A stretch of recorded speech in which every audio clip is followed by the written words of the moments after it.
Today we're making apple cider rolls. Come on in, welcome to my home. Today is a recipe that you can make ahead of the time. So for Thanksgiving morning, when people want something to eat, they can eat these instead of going into your kitchen. Yeah, I'll do a whole thing about Thanksgiving Day. In the Americas, it can be a day filled with cooking, but you might not want people in your kitchen. Yeah, I know I'm like that. So I like to make these ahead. They're a sweet treat. They're kind of heavy. They keep people out of your kitchen.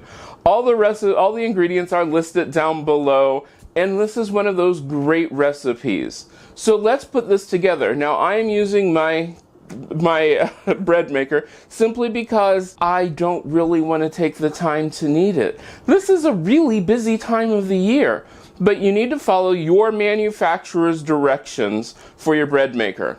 Alright, that being said, let's get started.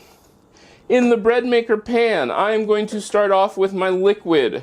This is apple cider, sugar, eggs, and butter.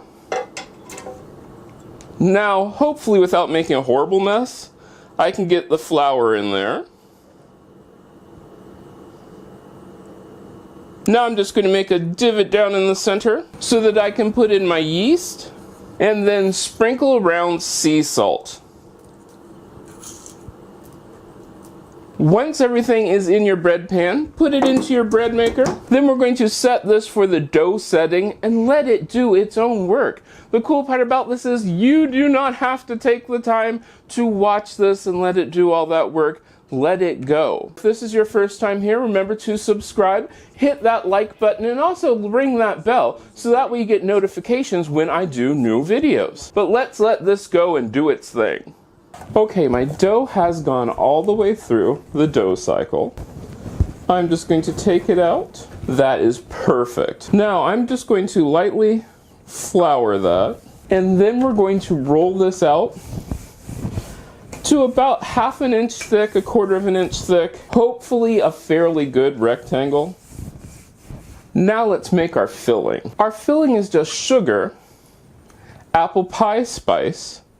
Now if you want me to teach you how to make apple pie spice, just let me know down in the comments and we can take a day and learn how to make apple pie spice. Then I'm going to add a little bit of apple cider, just a little bit at a time. How much you use is going to depend upon your day. You want this to form sort of like a paste. Once you have a nice paste, I'm just going to at first just dot this and drizzle it over my dough. Then I'm going to be neat and try to take an offset spatula and spread that around. You want to keep a wide border on this edge. Then I'm just going to roll it up starting at this edge. Once you get to the far edge, I'm going to dip my fingers into my apple cider and use my apple cider to wet the edge of this. This will help both to stick to each other. I have a silicone lined baking sheet with edges. That's important. So I'm going to cut these in about 1 inch thick pieces. Maybe 1.5 inches. And yes, I have actually sprayed that. I am giving them room to spread out. For those of you who are wondering why I'm not using a deeper dish, well, the answer is simple. We are not going to put the frosting on these. We're going to leave the frosting off so that people can put them on later. That's because it does save you some time, and it also saves you some mess. Then I'm just going to cover this with a towel that I've used for doing these before because these will stain. The cinnamon and the everything that's in the apple pie spice will stain it. I'm going to cover this and put it in a draft-free place and let it rest about 45 minutes to an hour. Once your rolls have rested for about an hour, we're going to put these into the oven and let them bake for about 20 to 25 minutes. You might want to cover them after 15 minutes so the tops don't brown too much.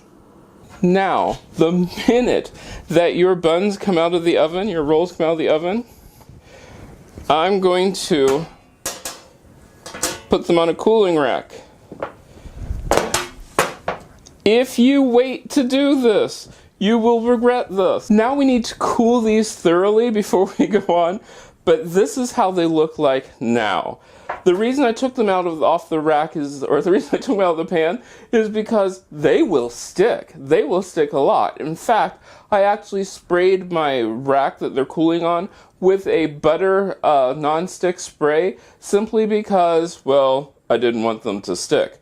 But now they are all lightly golden brown, or actually these are golden brown. We're going to let them cool and then we're going to frost them. Now here's the cool thing about the frosting which is coming up. We are not going to frost them entirely, simply because we're making these ahead of time. So that way we're going to make our frosting and put it in a separate container, a separate bowl, and then we can individually drizzle them over the rolls as we need them. Once your buns are completely cooled, now we're going to make the frosting. I am doing this separately. You can coat these completely. I like to be able to heat them up, put them in the microwave. That way, you don't have them sticking to everything. This just becomes really easy. So I'm going to start off with my powdered sugar or confectioner sugar. To that I'm going to add apple pie spice. Mix that up. Once that is mixed, we're going to add just a little bit of apple cider. Start mixing that. You don't want to overwork this. Well, alright, overwork's not the word. You don't want to make this too runny, and that can happen quickly. I have about half a cup in this glass, but I'm not sure I'll use all of it. If it starts getting too thick, just add a splash more. Now I'm just going to take one of my cinnamon buns, and then ever so slowly just drizzle over the amount of frosting that you want on yours. That looks good. Now let's give this a taste. That is really good. You can definitely taste the cinnamon, you can taste the apple spice. It is just a wonderful treat, and I think everybody's going to love these come Thanksgiving morning. Now, if you make these, let me know. You can get a hold of me on most social media at cmcolemanhome. I'd love to hear from you. If you have any suggestions or ideas you'd like to have me try, let me know down in the comment part, and I hope I get to see you again next time. If you like this video, give it a thumbs up. You can share it. Don't forget to subscribe and check out the other videos on this channel. I love making these videos for you, and I hope I get to see you again next time.